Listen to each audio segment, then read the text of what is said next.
Hi, I'm Sean, and welcome to Creating Compelling Web Video.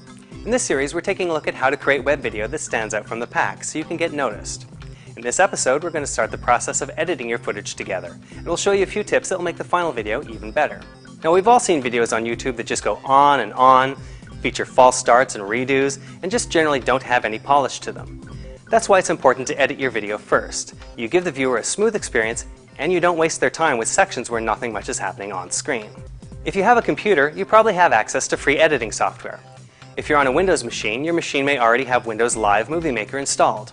If not, you can download it for free from Microsoft. If you're on a newer Mac, the iMovie app should already be installed on your machine. Both of these programs provide reasonably good ability to edit your clips and add titles and effects. If you want to do some fancier editing down the road, there are a few other programs available for intermediate to pro users, but they're not strictly necessary to get started. No matter which of these methods you've chosen, they give you the ability to choose clips, trim them down to only the parts you need, and then edit them together with simple, or flashy, transitions. All of these clips get laid into something called the timeline. You can move these items around in the timeline and trim them if necessary. One thing you probably want to do is add a title to the beginning of the video so it's clear what the video is about, and to make sure you add captions to identify yourself or anything you might be showing off. This adds a bit of polish that most videos don't have. If you want to add a bit of extra oomph, you can even add background music. Just make sure you keep the volume low enough so that it doesn't blot out everything else in the video. In the previous parts of this series, we talked about shooting tips, and one of them was to give yourself a short buffer between pressing the record button and starting the action. Likewise, after you finish the section you want to record, wait a few seconds before pressing stop.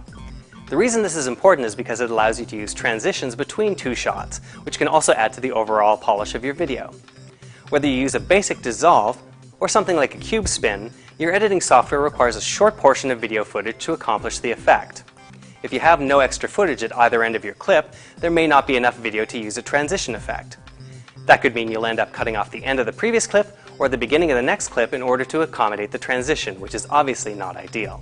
Sometimes you might find that you have to cut something out of a clip, but when you edit things back together, you wind up with a quick jump in the action known as a jump cut.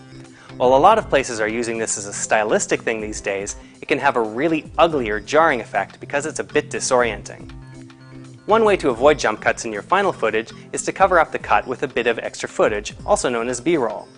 So, for example, if you have a speaker talking about gardening, you can put in a video clip shot in the garden over top of the spot where the edit occurs. That said, it's important not to try to jam too much into your video. While B-roll can be a fantastic tool for illustrating what you're talking about on screen, adding more isn't always better. By adding too many video clips and transitions, you can end up with a video that's overloaded and junky looking. Sometimes a better video is one where things are left out. Once you're done compiling all of your clips and editing them together, you want to export them into a clip that you can share with your friends. We'll talk more about sharing your movies in the next part of the series.